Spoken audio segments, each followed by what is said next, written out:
वयगफिर लकुम ज़ुनूबकुम वमन युतिइल्लाह व रसूलहु फ़क़द फ़ाज़ फ़ौज़न अज़ीमा। अम्मा बाद फ़अऊज़ु बिल्लाहि मिनश शैतानिर रजीम। बिस्मिल्लाहिर रहमानिर रहीम। हुन्ना लिबासुल लकुम व अंतुम लिबासुल लहुन्ना। अल्लाह। मेरा जीना मेरा मरना इलाही तेरी खातिर हो। मेरा जीना मेरा मरना इलाही तेरी खातिर हो। मेरा रुकना मेरा चलना इलाही तेरे खातिर हो। मेरा जीना मेरा मरना इलाही तेरी खातिर हो। मेरा रुकना मेरा चलना इलाही तेरी खातिर हो। मसाजिद में मजालिस में तू ही तू है मेरे दिल में। मसाजिद में मजालिस में तू ही तू है मेरे दिल में। मेरा हंसना मेरा रोना इलाही तेरी खातिर हो। मेरा हंसना मेरा रोना इलाही तेरी खातिर हो। मेरा हाजत रवा तू है और मुश्किल कुशा तू है। मेरा हाजत रवा तू है और मुश्किल कुशा तू है। जफ़ा करना वफ़ा करना इलाही तेरी खातिर हो। जफ़ा करना वफ़ा करना इलाही तेरी खातिर हो। मेरा जीना मेरा मरना इलाही तेरी खातिर हो। स्टेज पर तशरीफ़ फरमा हुए उलमाए दीन, चारों अतराफ़ व अकनाफ से आए हुए बुज़ुर्गों, नौजवान भाइयों, अजीज़ बच्चों और पंडाल के दोनों अतराफ़ यानी दोनों साइड में बैठी हुई मेरी माएँ और बहनें, मोहतरम सामईन, मेरी शख्सियत किसी तारुफ का मोहताज नहीं है। अगर मैं यूं कहूं कि वेस्ट बंगाल का यानी कलिया चौक का, माज़मपुर का बच्चा बच्चा मुझसे वाकिफ़ है, यानी हर कोई मुझे जानते हैं, पहचानते हैं। और इसकी वजह यह है कि आपके इलाके में, आपके गांव में, मोहल्ले में, बस्ती में बार बार मेरा आना होता है। हम और आप ये भी जानते हैं कि ये जो प्रोग्राम है, ये प्रोग्राम 2 रोज़ा प्रोग्राम है, जिसका आज पहला दिन है। यानी आज भी प्रोग्राम होना है और कल भी प्रोग्राम होना है। और इंशाअल्लाह मैं कल भी आप लोगों के सामने हाजिर रहूँगा। तो आज मैंने मुनासिब समझा कि आप लोगों के सामने ऐसे उन्वान के ऊपर गुफ्तगू हो, ऐसे मजमून के ऊपर गुफ्तगू हो जो उन्वान, जो मजमून हम में से हर एक से जुड़ा हुआ है। इसलिए मैं मुअद्दबाना इल्तिमास करता हूं आप तमाम से कि शांति के साथ बैठे रहें और बगौर मेरी बातों को समाअत फरमाएं। मोहतरम सामईन, आज मैं आप लोगों के सामने जिस उन्वान के ऊपर गुफ्तगू करूंगा वो उन्वान है हुकूकुज़ ज़ौजैन। इसका मतलब यह है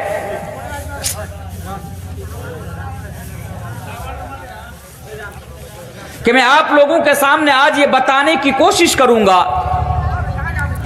कि एक बीवी को कैसी होनी चाहिए और एक हस्बैंड को कैसा होना चाहिए। आप मुझसे ना पूछ सकते हैं कि तनवीर साहब, अगर आप चाहते तो किसी और उन्वान के ऊपर गुफ्तगू कर सकते थे, बात कर सकते थे, लेकिन आज आप हमारे सामने इस उन्वान के ऊपर क्यों बात करना चाहते हैं? तो इसका मैं जवाब दे दूं कि आज हमारे समाज के अंदर, हमारे मुआशरे के अंदर और हमारी सोसाइटी के अंदर मियाँ बीवी का, हस्बैंड एंड वाइफ का, पति पत्नी का जो रिश्ता होना चाहिए, जैसा रिश्ता होना चाहिए, आज वैसा रिश्ता नहीं पाया जाता है। आज मियाँ बीवी के दरमियान, पति पति के दरमियान दिन ब दिन लड़ाई झगड़ा, गाली गलौज अपनी चरम सीमा पर है। और हम और आप ये भी जानते हैं कि आज हमारे समाज से, आज हमारे मुआशरे से और आज हमारी सोसाइटी से डिवोर्स का, तलाक का वाक़या बड़ी तेजी के साथ फैल रहा है। आखिर वजह क्या है? मैं आपसे पूछना चाहता हूं, बगौर सुनिए। आखिर वजह क्या है, कारण क्या है कि आज मियाँ बीवी का रिश्ता अच्छा नहीं है? आखिर वजह क्या है कि आज हमारे घर में बरकत नहीं है? आज मियाँ बीवी के दरमियान रिश्ता अच्छा नहीं है, आज जैसा होना चाहिए वैसा नहीं हो पा रहा है। इसके पीछे वजह क्या है? तो मैं सबसे पहले आपको बता दूं, सामने जो हजरात हैं, मैं आपसे गुजारिश करता हूं कि आप लोग आपस में बात ना करें, जो जहां हैं वहीं पे बैठे रहें।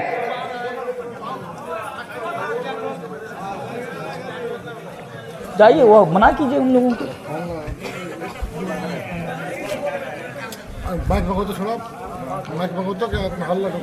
तो हाँ, इसकी बुनियादी दो वजह हैं। पहली वजह यह है कि जब हम अपने लड़के का निकाह कराते हैं या अपनी लड़की का निकाह कराते हैं तो शरीयत के उसूलों को सामने रखकर, यानी शरीयत को सामने रखकर हम निकाह नहीं कराते हैं। और दूसरी बुनियादी वजह यह है कि आज हम 40 साल के हो गए, 50 साल के हो गए, 60 साल के हो गए, आज हमारी दाढ़ी पक गई, आज हमारा बाल पक गया, 4 बच्चे के बाप हैं, 4 बच्चे की माँ है, 16 बच्चे के हम वालिदैन हैं, लेकिन आज तक हमें इस बात का इल्म नहीं है, हमें मालूम नहीं है कि हमें बीवी के लिए कैसा होना चाहिए और बीवी को हमारे लिए कैसा होना चाहिए। अल्लाह माफ करे, आप अपनी बीवी से जाकर पूछिए, आप अपनी बीवी से पूछिए कि क्या आपको मालूम है कि आपके ऊपर मेरा क्या हक है, क्या अधिकार हैं, क्या राइट्स हैं? तो बीवी जवाब देगा कि मुझे तो सिर्फ इतना पता है कि मुझे बच्चा पैदा करना है। अल्लाह अकबर, इसके अलावा नहीं जानता है। इसलिए आज मैं कोशिश करूंगा दोनों साइड को लेकर कि आपको कैसा होना चाहिए और आपको कैसा होना चाहिए। और इंशाअल्लाह अगर इन बातों को सुनकर अगर आप अपनी जिंदगी के अंदर इन बातों को नाफिज करके अगर आप जिंदगी गुजारेंगे तो आपके घर के अंदर भी बरकत आएंगी, आपके घर के अंदर भी सुकून होगा और मियाँ बीबी का रिश्ता जैसा होना चाहिए वैसा होगा इंशाअल्लाह ताला। आइए, पहली चीज, मियाँ बीबी का रिश्ता कितना खूबसूरत रिश्ता है, उस रिश्ते की तरफ आपको लेकर चलता हूं। अल्लाह तबारक व ताला। आप लोग मेरी बात समझ पा रहे हैं? इंशाअल्लाह बहुत आसान भाषा में बोल रहा हूं।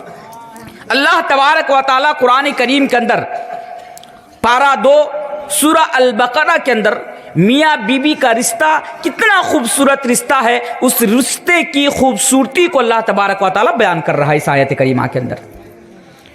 अल्लाह तबारक व ताला फरमाता है, हुन्ना लिबासुल लकुम व अंतुम लिबासुल लहुन्ना। ओ लोगों, मेरे सामने बैठे हुए मर्दों और साइड में बैठी हुई औरतों सुनो, अल्लाह फरमाता है, हुन्ना लिबासुल लकुम व अंतुम लिबासुल लहुन्ना।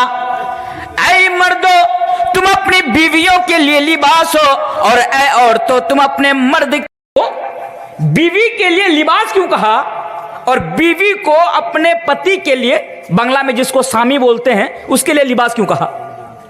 इसके पीछे उलमाए किराम बयान फरमाते हैं कि लिबास की तावीर इसलिए अल्लाह तबारक व तआला ने यहां पर बयान फरमाई, इस रिश्ते की तावीर लिबास के साथ अल्लाह तबारक व तआला ने इसलिए यहां पर बयान फरमाई कि लिबास इंसान के जिस्म के साथ हमेशा लगा रहता है। अल्लाहु अकबर।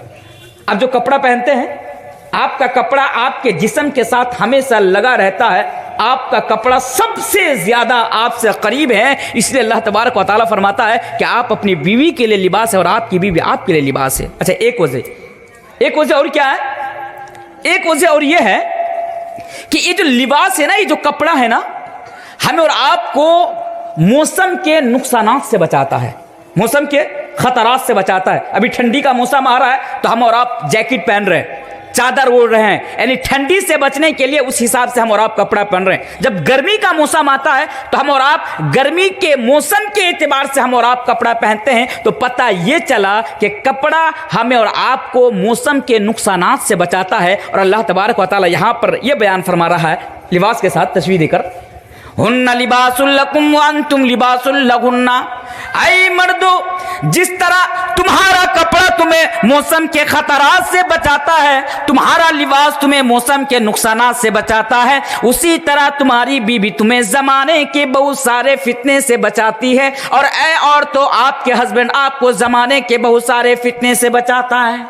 और गौर कीजिए, लिबास के साथ अल्लाह तबारक व तआला ने लिबास क्यों कहा?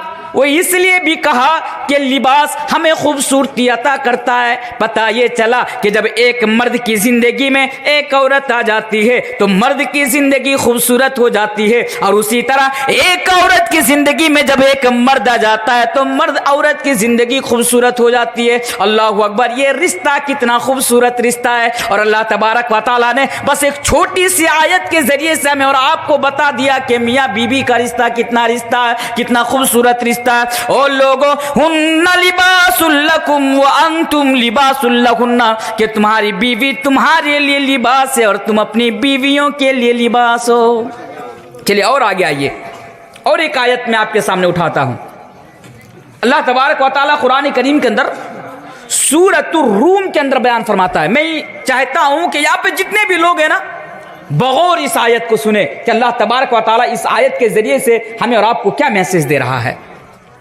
वमिन आयातिही अन खलक़ लकुम मिन अनफुसिकुम अज़वाजन लितस्कुनु इलैहा वजअल बैनकुम मवद्दतन व रहमा। ओ लोगों, गौर करो, अल्लाह तबारक व तआला की निशानियों में से एक निशानी है कि अल्लाह तबारक व तआला ने तुम्हारे लिए तुम्हारी बीवियों को बनाया। ऐ मर्दों, तुम्हारे लिए तुम्हारी बीवियों को बनाया। वमिन आयाती अन खलक़ लकुम मिन अनफुसिकुम अज़वाजन लितस्कुनु इलैहा। ओ लोगों, अल्लाह तबारक व तआला की निशानियों में से एक निशानी ये है कि अल्लाह तबारक व तआला ने तुम्हारे लिए तुम्हारी बीवियों को बनाया। अब मर्द हजरात जो है ना, मर्द हजरात अल्लाह से कहेंगे, अल्लाह तू बीवी को क्यों बनाया? बीवी हमारे लिए सरदर्द है, बीवी हमारे लिए मुसीबत है, बीवी हमारे लिए परेशानी का सबब है। ए अल्लाह, अगर तू चाहता तो बीवी को ना बनाता। ए अल्लाह, तूने हमारे लिए हमारी बीवियों को क्यों बनाया? भाई, बीवी हमारे लिए मुसीबत है कि नहीं है? बीवी मर्द के लिए परेशानी का सबब है कि नहीं है? अब आप बोलेंगे कि हाँ मौलाना साहब, बात तो सही बोल रहे हैं। इसीलिए बोल रहे हैं, चाय की दुकानों पे ना बुजुर्ग बैठे हुए हैं, सामने में एक नौजवान बैठा हुआ है, तो बुजुर्ग जो है वो नौजवान से कह रहा है, उनको मशवरा दे रहा है कि भाई देख, जिंदगी में ना सब कुछ करना, पर गलती से कभी शादी मत करना। मतलब शादी मत करना। नौजवान सुनो, सब कुछ करना पर शादी मत करना। क्यों दादा? आप तो शादी करके 16-16 बच्चे के बाप है और आप मुझे मना कर रहे हैं कि शादी मत करो, आखिर वजह क्या है? तो वो जवाब देता है, भाई शादी करके ना जिंदगी झंड हो जाती है। शादी करके जिंदगी झंड हो जाती है। ये किसकी मेंटेलिटी है? हमारी मेंटेलिटी है। ये किसकी सोच है? हमारी सोच है। लेकिन अल्लाह से आप पूछिए, अल्लाह तू क्यों बनाया? अल्लाह उसका जवाब दे रहा है, वमिन आयातिही अन खलक़ लकुम मिन अनफुसिकुम अज़वाजन लितस्कुनू इलैहा। जब आप अल्लाह से सवाल करेंगे, पूछेंगे कि अल्लाह तूने मर्दों के लिए बीवियों को क्यों बनाया, तूने हमारे लिए बीवियों को क्यों बनाया? अल्लाह जवाब दे रहा है, ओ मेरे बंदो सुनो, इसलिए बनाया ले तस्कुनू इलैहा, ताकि तुम अपनी बीवी के जरिए से सुकून हासिल कर सको। अल्लाहु अकबर, सुकून हासिल कर सको। नौजवानों सुनो, निकाह से दूर भागने वालों, मेरी माओ बहनों सुनो, शादी से दूर भागने वालों, अल्लाह कहता है वो मिन आयातिही अन खलक़ लकुम मिन अनफुसिकुम अज़वाजन लितस्कुनू इलैहा, कि मैंने तुम्हारे लिए तुम्हारी बीवी को इसलिए बनाया ताकि तुम बीवी के जरिए से सुकून हासिल कर सको। सुकून लितस्कुनू इलैहा। अच्छा, यहां पर ना इस आयत को सामने रखकर मैं एक बड़ी कीमती बात और कीमती नसीहत आज मैं आप लोगों के सामने करके जा रहा हूं। आप इसको कहीं पर नोट कर लीजिएगा। एक साहब आया, आने के बाद कहता है कि तनवीर साहब आपसे एक सवाल पूछूं। मैंने कभी पूछो, क्या सवाल है? बोला कि मेरी जिंदगी के अंदर ना सुकून नहीं है, मेरी जिंदगी के अंदर चैन नहीं है, करार नहीं है। मैंने कहा नमाज पढ़ते हो? बोला हाँ मैं नमाज भी पढ़ता हूँ, रोज़ा भी रखता हूँ, पैसों की तो कोई कमी नहीं है, सरकारी जॉब है, मैं सरकारी जॉब करता हूँ, 60,000 रुपया मुझे सैलरी मिलती है, पैसा की भी कोई कमी नहीं है, सब कुछ ठीक है। लेकिन मौलाना साहब जिंदगी के अंदर करार नहीं है, जिंदगी के अंदर सुकून नहीं है, और जब रात को सोने को जाता हूँ तो नींद नहीं आती। लेकिन नींद का ना आना ना एक बहुत बड़ी बीमारी है हमारे नौजवान भाइयों के लिए। आप देखेंगे बहुत सारे नौजवान आपके समाज में, आसपास में, रात के 2-2 बजे, रात के 12-12 बजे रास्ते के किनारे में बैठकर मोबाइल में पबजी गेम खेल रहा है। पबजी की पबजी, नौजवानों के लिए बापजी हैं, बाप से ज्यादा अहमियत देते हैं उसको। रात के 12-12 बजे रास्ते के किनारे में बैठकर पबजी गेम खेल रहा है मोबाइल में। उससे पूछो, अरे नालायक, रात हो गई है, 12 बजने को है, जा घर में जाकर सो, तुम्हें नींद नहीं आ रही है? वो कहेगा भाई साहब क्या बताए, सोता हूं तो सिर्फ करवटें बदलता हूं पर नींद नहीं आती है। ये नींद का ना आना ना एक बहुत बड़ी बीमारी है, और इस बीमारी का इलाज किसी डॉक्टर के पास नहीं है। लेकिन हाँ, इस्लाम कहता है, अल्लाह कहता है एक इलाज है। नौजवानों शादी कर लो, शादी कर लो, तुम्हारी जिंदगी के अंदर सुकून आ जाएगा। शादी कर लो, तुम्हें रात को नींद आ जाएगी। इससे बड़ी मेडिसिन तुम्हारे लिए और कुछ नहीं हो सकती है। अल्लाह कहता है कि लितस्कुनु, अल्लाह फरमाता है कि वमिन आयातिही अन खलक़ लकुम मिन अनफुसिकुम अज़वाजन लितस्कुनु इलैहा, हमने तुम्हारे लिए तुम्हारी बीवी को बनाया इसलिए कि तुम्हारी बीवी से तुम सुकून हासिल कर सको। और रब्बे काबा की कसम, बड़ी जिम्मेदारी के साथ मौलाना तनवीर आलम एक बात कहकर जा रहा है कि एक बीवी अपने हस्बैंड को जो सुकून दे सकती है, कायनात की कोई दूसरी चीज वो सुकून नहीं दे सकती है। अल्लाह अकबर। इसलिए शादी कर लो जितना जल्दी हो सके। इधर उधर जो मुंह मारते फिर रहे हो ना, मत करो, शादी कर लो, तुम्हारी जिंदगी के अंदर करार आ जाएगा, सुकून आ जाएगा। फिर गौर कीजिए इस आयत पर, वमिन आयाती अन खलक़ लकुम मिन अनफुसिकुम अज़वाजन लितस्कुनू इलैहा वजअल बैनकुम मवद्दतन व रहमा। अल्लाहु अकबर। ओ लोगों, अल्लाह फरमाता है कि मैंने तुम्हारे लिए तुम्हारी बीवियों को बनाया, इसलिए बनाया ताकि तुम अपनी बीवी के जरिए से सुकून हासिल कर सको। और फिर आगे बयान फरमाता है वजअल बैनकुम मवद्दतन व रहमा, और हमने मियाँ बीवी के दरमियान, यानी इस रिश्ते के दरमियान हमने मोहब्बत पैदा कर दी और रहमत पैदा कर दी। अल्लाहु अकबर। अल्लाह कहता है कि हमने मियाँ बीबी के दरमियान हमने मोहब्बत पैदा कर दी। पता ये चला कि शादी के बाद मियाँ बीबी के दरमियान जो प्यार होता है, शादी के बाद मियाँ बीबी के दरमियान जो मोहब्बत होती है, यह मोहब्बत कोई और पैदा नहीं करता बल्कि अल्लाह खुद पैदा करता है। अब मियाँ बीबी के दरमियान कितनी मोहब्बत होती है, कितना प्यार होता है, इसका अंदाजा लगाना बड़ा मुश्किल काम है। ओ मेरे भाइयों, ओ मेरी माँ और बहनों, हम तो तस्वुर भी नहीं कर सकते कि मियाँ बीबी के दरमियान कितनी मोहब्बत होती है, हम तो उसको माप भी नहीं सकते। लेकिन हाँ, मैं एक मिसाल के जरिए से मैं आपको समझाने की कोशिश करूंगा कि मियाँ बीबी के दरमियान कितनी मोहब्बत होती है। चलिए गौर कीजिए, गांव का नाम क्या है? कासिम नगर या माज़मपुर की लड़की। देखिए इस आयत पर गौर कीजिए, कौन आयत? कि वजअल बैनकुम मवद्दतन व रहमा। माज़मपुर के रहने वाली लड़की है माज़मपुर की, लड़का है कटियार का रहने वाला, हमारे गांव का रहने वाला। देखिए लड़की आपके गांव की रहने वाली है, लड़का कटियार का रहने वाला है। लड़की लड़का को नहीं जानती और लड़का लड़की को नहीं जानता। दोनों के गार्जियन आए, निकाह के डेट कर लिए, शादी की डेट फिक्स हो गई। अब जरा देखिए, निकाह हो गया, शादी हो गई।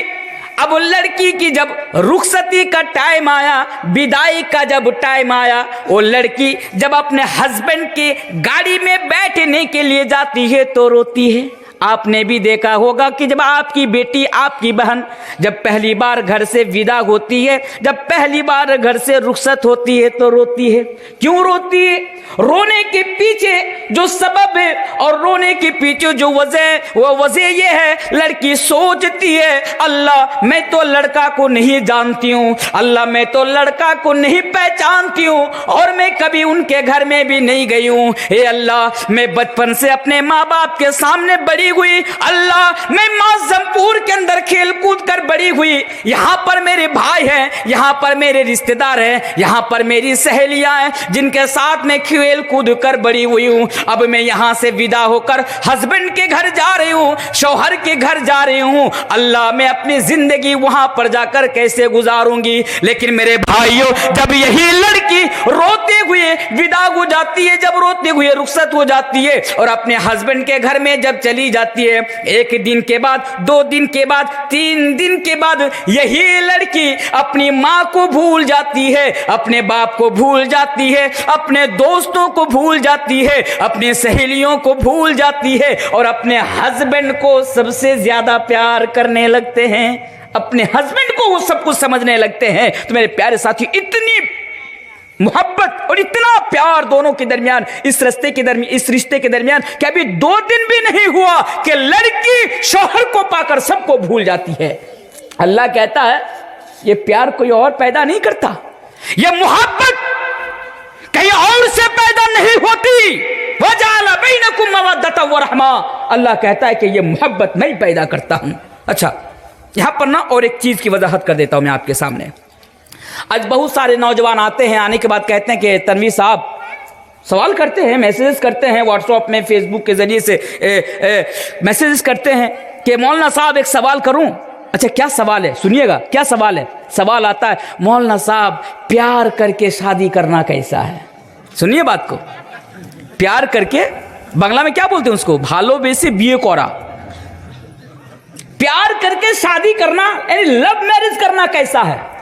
क्योंकि आज आपके समाज में, आपके गांव में, अल्लाह माफ करे अगर मैं गलत बोल रहा हूं तो, अगर 100 नौजवान है तो 100 नौजवान में से कम 70 नौजवान किसी लड़की के पीछे घूम रहा है, प्यार के चक्कर में पड़ा हुआ। लड़कियों का भी यही हाल है। आज तो हमारे समाज में रहने वाले नौजवानों का यह हाल है, बच्चों का यह हाल है कि वो 10th क्लास में पढ़ता है, अभी वो 10वीं में पढ़ता है और 3-3, 4-4 गर्लफ्रेंड्स रखता है, उसके साथ चैटिंग करता है, उसके साथ बात करता है। ये मामला है, ये हाल है आज हमारे समाज में रहने वाले बच्चों का भी। तो मौलाना साहब प्यार करके शादी करना, लव मैरिज करना कैसा है? तो इसकी वजाहत मैं आपके सामने करके चला जाता हूं। सुनिए, इस्लाम में प्यार करना शादी से पहले इसका कोई तसव्वुर ही नहीं है। इस्लाम के अंदर, ओ नौजवानों सुनो, ये जो निकाह से पहले लड़की के साथ रात के 2-2 बजे तक चैटिंग करना, रात के 2-2 बजे तक बातें करना, बाबू ने खाना खाया, थोना ने खाना खाया, ये जो कर रहे हो ना, इस्लाम के अंदर इसका कोई तसव्वुर नहीं है। इस्लाम के अंदर लव मैरिज नहीं है, बल्कि इस्लाम के अंदर लव आफ्टर मैरिज है। निकाह के बाद प्यार है, निकाह के बाद मोहब्बत है, निकाह से पहले कोई मोहब्बत नहीं है। और आज हमारे देश में रहने वाले ये हरामखोर मीडिया वाले, ये दल्ला, ये नल्ला मीडिया वाले हमेशा इस्लाम के साथ जिहाद के साथ लब को जोड़ता है और चलाता है। देखो मुसलमान लब जिहाद करता है, मुसलमान लब जिहाद करता है। नऊज़ बिल्लाहि मिन ज़ालिक। इंशाअल्लाह कल इन लोगों को जवाब दूंगा। लेकिन हाँ, इस्लाम के अंदर प्यार का और मोहब्बत का, भालोबासा का शादी से पहले कोई तस्वुर नहीं है मेरे प्यारे साथियों, कोई तस्वुर। और प्यार करके निकाह करना इस्लाम के अंदर ये जायज नहीं है। नौजवानों, लड़कियों का चक्कर छोड़ो, प्यार का चक्कर छोड़ो और शादी करो। इंशाअल्लाह तुम्हारी जिंदगी के अंदर बरकत भी आएगी और इंशाअल्लाह तुम्हारी जिंदगी के अंदर सुकून भी आएगा। और एक बात बताकर चला जाता हूं, आपको जवाब देना है। निकाह से पहले आपको भी सुनना है, निकाह से पहले यानी शादी से पहले जो प्यार होता है, ये किसकी तरफ से होता है? आपको मालूम है किसकी तरफ से होता है? शैतान की तरफ से होता है। बात को सुनिए, शादी के बाद जो प्यार होता है, जो मोहब्बत होती है, वो अल्लाह पैदा करता है, जो कुरान कह रहा है। और शादी से पहले जो प्यार होता है, ये शैतान की तरफ से होता है। तभी तो देखेंगे कि कॉलेज के और स्कूल के क्लासरूम से ये मोहब्बत, ये प्यार शुरू होता है और किसी ओयो होटल के कमरा में जाकर दम तोड़ देती है, दम तोड़ देती है। ये असलियत है मेरे भाइयों, आज हमारे समाज में रहने वाले बच्चों की जो मोहब्बत करते हैं उसकी। तो प्यार मत करो, बल्कि डायरेक्ट निकाह करो। तो हाँ, क्या बता रहा था, मियाँ बीबी का रिश्ता बड़ा खूबसूरत रिश्ता है। एक हदीस पढ़ देता हूँ, उसके बाद इंशाअल्लाह फिर आपको हुकूक की तरफ लेकर आऊँगा, हुकूक की तरफ आपको लेकर जाऊँगा। एक हदीस सुनते जाइए, सही मुस्लिम की हदीस है। इमाम मुस्लिम इस हदीस को सही मुस्लिम के अंदर लेकर आते हैं कि मियाँ बीवी का रिश्ता कितना प्यारा रिश्ता है, मियाँ बीवी का रिश्ता कितना खूबसूरत रिश्ता है कि शैतान हमारा सबसे बड़ा दुश्मन कौन है? बता सकते कोई? हमारा सबसे बड़ा दुश्मन कौन है? वही मन ही मन में सोचते होंगे कि मोदी है। ये नहीं है, ये क्या है? शैतान हमारा सबसे बड़ा, एक मोमिन का, एक मुसलमान का सबसे बड़ा शैतान दुश्मन अगर कोई है तो वो इब्लीस है, वो शैतान है। मेरे प्यारे साथियों, हदीस पर जरा गौर कीजिए। सही मुस्लिम की हदीस है, इब्लीस समुंदर के पानी के ऊपर अपना दरबार लगाता है, अपना तख्त लगाता है, और दरबार लगाने के बाद, तख्त लगाने के बाद अपने चेलों को दुनिया के अंदर भेजता है, बनी आदम के पास भेजता है। शैतान अपने चेलों से कहता है कि जाओ बनी आदम के पास जाओ। आपको समझाने के लिए बताऊं कि इब्लीस अपने चेलों से कहता है कि जाओ माजमपुर के मर्दों के पास जाओ और औरतों के पास जाओ, बनी आदम के पास जाओ और उन्हें तुम गुमराह करो, उन्हें बुराई की तरफ उनको तुम लेकर आओ। मेरे भाइयों, शैतान के चेले हमारे पास आते हैं और आने के पास दिन भर में वो जो कुछ भी करता है, शाम के वक्त में, शाम के टाइम में वो अपने गुरु के पास आता है, अपने सरदार के पास आता है और आने के बाद वो रिपोर्ट पेश करता है। एक आता और कहता है गुरु, है हमारा सरदार, आज हमने माजमपुर गांव के अंदर गया और माजमपुर के अंदर जाने के बाद मैंने मौलवी तनवीर को नमाज से अलग कर दिया।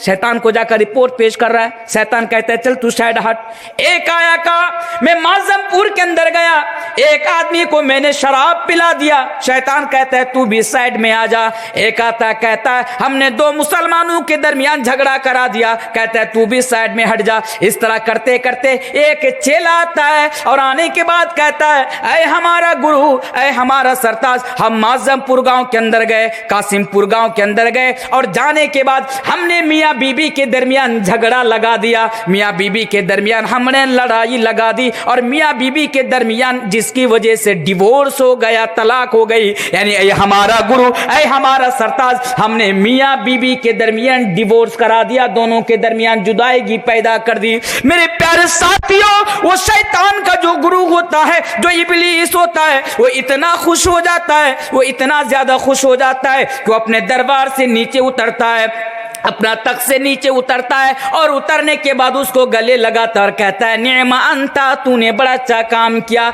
यानी एक शैतान को सबसे ज्यादा खुशी तब होती है जब एक बीवी शौहर से अलग हो जाती है या एक शौहर अपने बीवी से अलग हो जाता है। मेरे प्यारे साथियों, इस हदीस से पता चलता है कि मियाँ बीवी का रिश्ता कितना खूबसूरत रिश्ता है। ओ लोगों सुनो,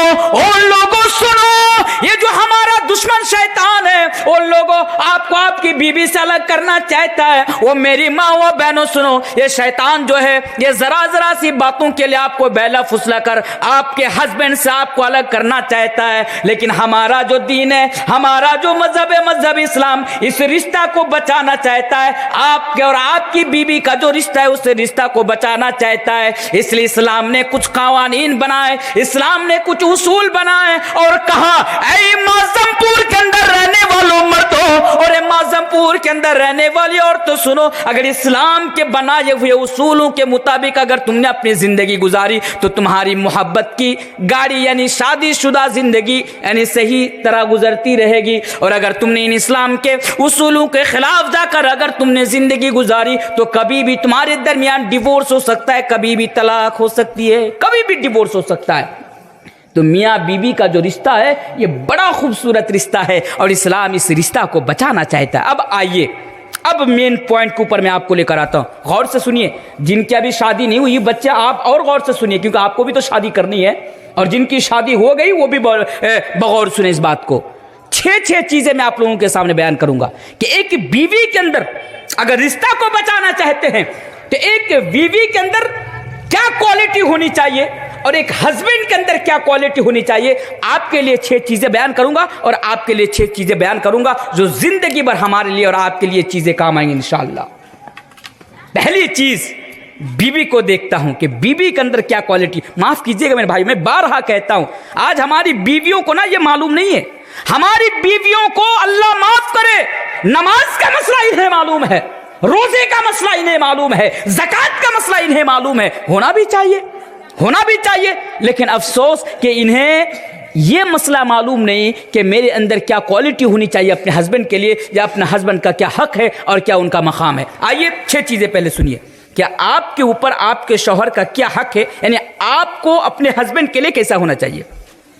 पहली चीज, मेरी माँओं और बहनों, अगर आपकी शादी हो गई तो सुने, अगर आपके घर में शौहर मौजूद है तो आप सुने कि आपके ऊपर आपके शौहर का पहला हक है कि आप अपने शौहर का एहतराम करें, शौहर की इज्जत करें, उनका एहतराम करें, उनकी रिस्पेक्ट करें, उनको सम्मान दे और शौहर की इताअत व फरमाबरदारी करे, इसलिए कि शौहर का हक बहुत बुलंद है। मेरी माँ और बहनों सुनो, एक हदीस सुनते जाइए। एक औरत अल्लाह के प्यारे नबी जनाब मोहम्मद रसूलुल्लाह सल्लल्लाहु अलैहि वसल्लम के पास आती है।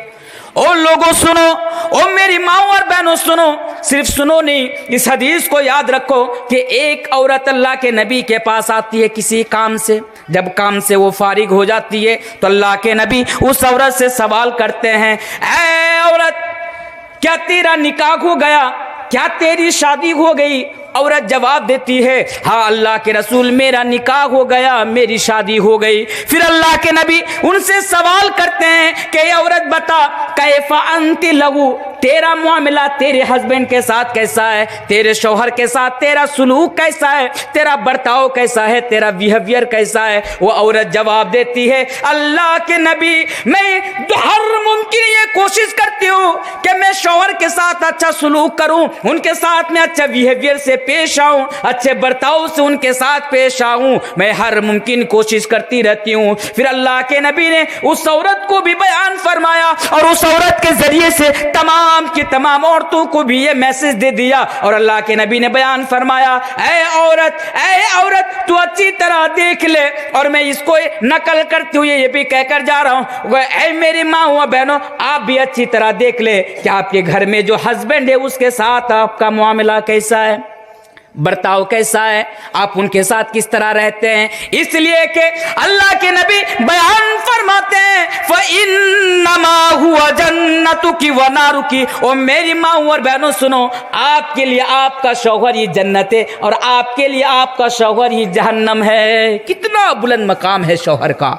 मेरी माँ बहनें सुने तो क्या आपके घर में जो शौहर हैं जिनको आप आज देखना भी गवारा नहीं करते, उठते बैठते शौहर को आप ऐसी बातें बता देते हैं कि शौहर को तकलीफ पहुंच जाती है, आप शौहर का हक अदा नहीं करती है, उस शौहर के साथ आप अच्छे बर्ताव से पेश नहीं आती है, उस शौहर का मकाम क्या है? अल्लाह के नबी बयान फरमाते हैं कि फ़इन्नमा हुआ जन्नतुकी व नारुकी, कि वह आपके लिए जन्नत भी है और वह आपके लिए जहन्नम भी है।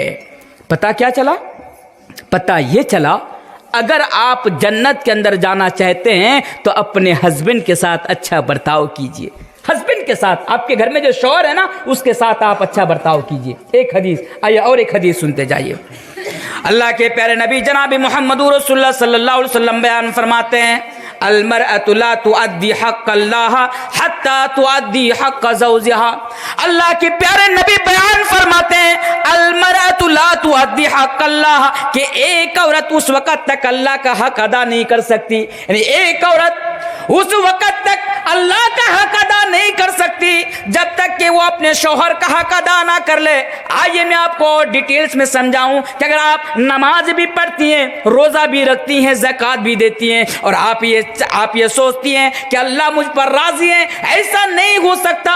वो मेरी माँ और बहनों, अल्लाह को राज़ी के साथ साथ आप अपने हस्बैंड को भी राज़ी करना पड़ेगा।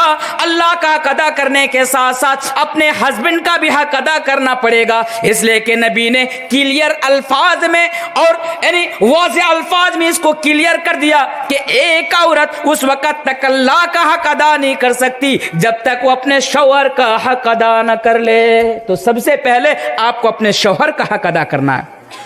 अल्लाह के नबी ने तो यहां तक बयान फरमाया, ओ दुनिया वालों सुनो, मैं मोहम्मद मैं तुम्हें ये बता रहा हूं, ए दुनिया की औरतों सुनो, अल्लाह के नबी बयान फरमाते हैं कि अगर अल्लाह के अलावा किसी और के सामने सजदा करना जायज होता, इस हदीस को गौर से सुनिए, अल्लाह के नबी बयान फरमाते हैं कि अल्लाह के अलावा अगर किसी और के सामने सजदा करना जायज होता, किसी और के सामने माथा झुकाना जायज होता, और लोगों मज़ारों पे जाकर सजदा करने वालों, मज़ारों पे जाकर चादर चढ़ाने वालों, मज़ारों पे जाकर बेटा बेटी मांगने वालों, सुनो, हमारे हबीब बयान फरमाते हैं कि अल्लाह के अलावा अगर किसी और के सामने सजदा करना जायज होता तो नबी सबसे पहले औरतों को हुक्म देता कि औरतों जाओ और जाकर अपने शौहर के सामने सजदा कर।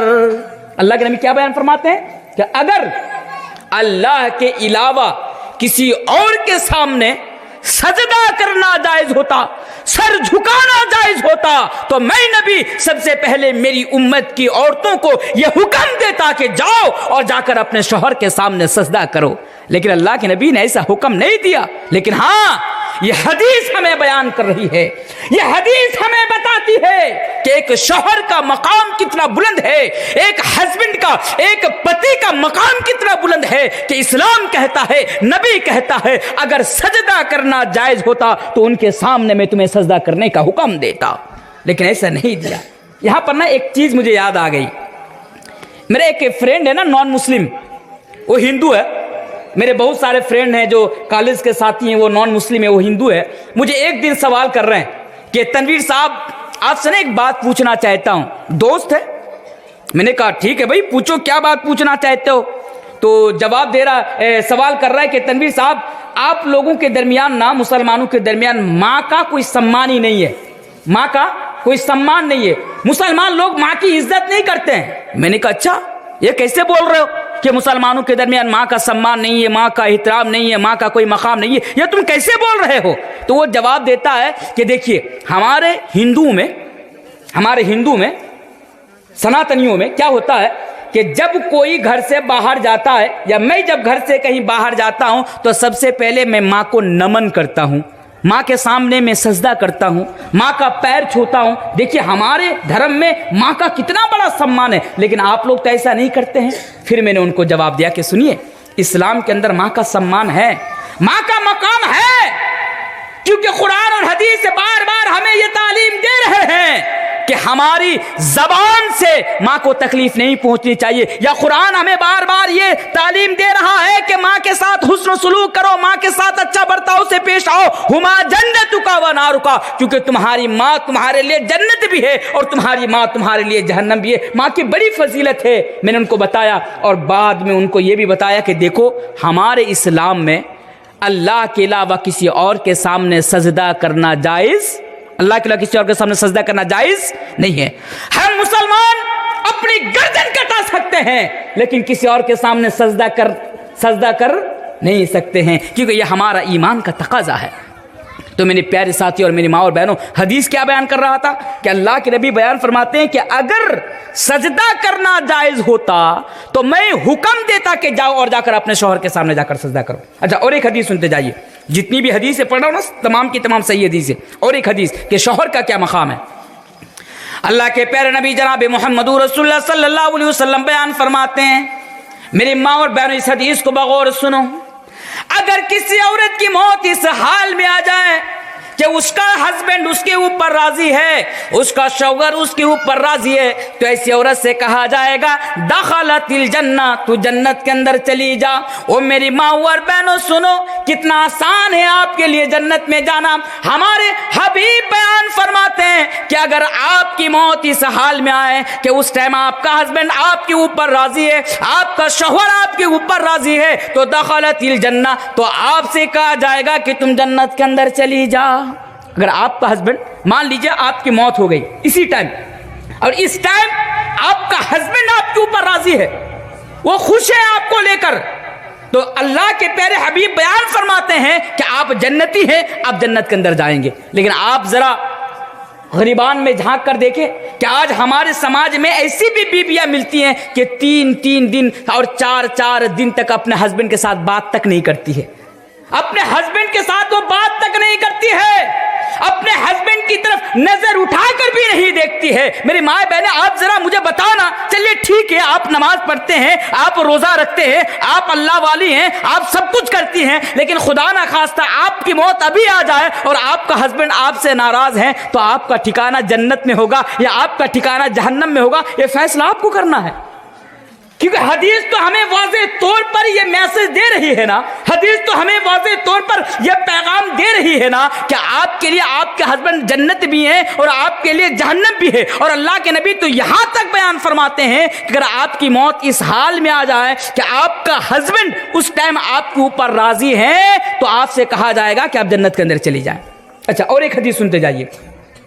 अल्लाह के प्यारे नबी जनाब मोहम्मद रसूलुल्लाह पढ़िए सल्लल्लाहु अलैहि वसल्लम बयान फरमाते हैं, मेरी माँ और बहनों सिर्फ हदीस से सुनते जाइए। अल्लाह के नबी बयान फरमाते हैं, इदा सल्लतिल मरअतु खम्सहा व सामत शरा।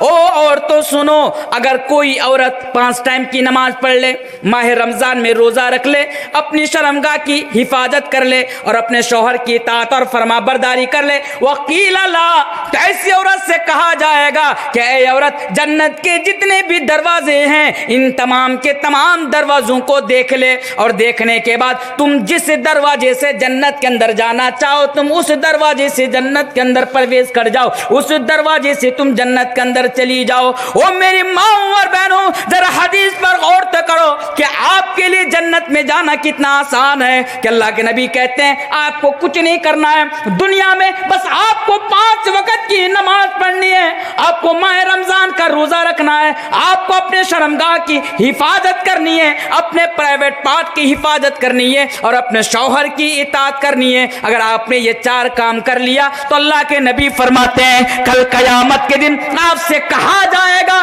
कि जन्नत के जितने भी दरवाजे हैं इन दरवाजों को देख ले और देखने के बाद तुम्हें जो दरवाजा पसंद आ जाए तुम उस दरवाजा से जन्नत के अंदर प्रवेश कर जाओ। इस हदीस के अंदर भी हमें पता चला कि शौहर का यह हक है आपके ऊपर कि आपको शौहर की इताअत और फरमाबरदारी आपको करनी पड़ेगी।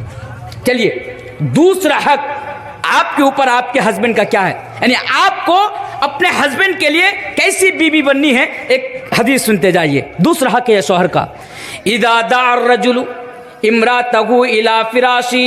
अल्लाह के प्यारे हबीब जनाब मोहम्मद रसूलुल्लाह सल्लल्लाहु अलैहि वसल्लम बयान फरमाते हैं, ओ मेरी माँ बहनों सुनो, इदा दअर रजुलु इमरातहु इला फिराशिही, कि अगर किसी बीवी को उसका शौहर अपने पास बुलाए, मसलन अगर आपका शौहर आपको अपने पास बुलाए, हदीस का अल्फाज है इला फिराशिही, अगर अपने बिस्तर पर बुलाए तो आपको अपने हस्बैंड के पास आना है, आपको अपने शौहर के पास आना है। अगर आप बहानाबाजी करते हुए अगर हस्बैंड के पास ना आए तो अल्लाह के प्यारे हबीब बयान फरमाते हैं, अगर आपका हस्बैंड ना आपके ऊपर नाराज हो गया तो लानत हल मलाइकतु हत्ता तुस्बिया, तो आसमान के फरिश्ते आपके लिए बद्दुआ करेंगे, आसमान के फरिश्ते आपके ऊपर लानत की बरसात बरसाएंगे यहां तक जब तक कि सुबह ना हो जाए। हदीस का माना क्या निकला? हदीस का माना यह है, आपके हस्बैंड ने आपको बुला लिया, मेरे पास आ, या कहीं पर भी आपको बुला लिया, आपको अपने हस्बैंड के पास से जाना है। अगर आप ना गई और आपका हस्बैंड नाराज हो गया तो मेरी माँ और बहनों सुनो, लानत हल मलाइकतु हत्ता तुस्बिहा, आसमान के फरिश्ते आपके लिए बद्दुआ करेंगे। तो ये बीवी के ऊपर शौहर का यह हक है कि शौहर जब बीवी को अपने पास बुलाए तो बीवी तमाम कामकाज को छोड़कर अपने शौहर के पास आए, अपने हस्बैंड के पास आए। एक हदीस तो यहां तक है कि वकानत अला तन्नूर, अगर आप तन्नूर पर हैं, किचन में हैं, किचन को आप लोग क्या बोलते हैं बंगला में? किचन बोलते हैं, रन्ना घौर, बंगला में क्या बोलता है? रन्ना घौर। आप वकानत अला तन्नूर, हदीस का अल्फाज है कि आप किचन में हैं, आप खाना बना रही हैं, आप रोटी बना रही हैं, आप सब्जी बना रही हैं, आपके शौहर ने आपको तलब कर लिया। अल्लाह के प्यारे हबीब कहते हैं कि आपको आपके हस्बैंड के पास आना पड़ेगा, ये हक है आपके ऊपर आपके हस्बैंड का। और तीसरा हक, इस पर भी जरा गौर कीजिए।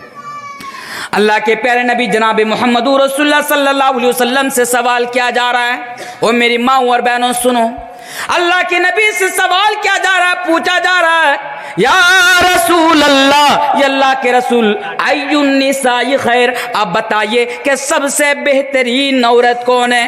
ये अल्लाह के रसूल, सबसे बेहतरीन औरत कौन है?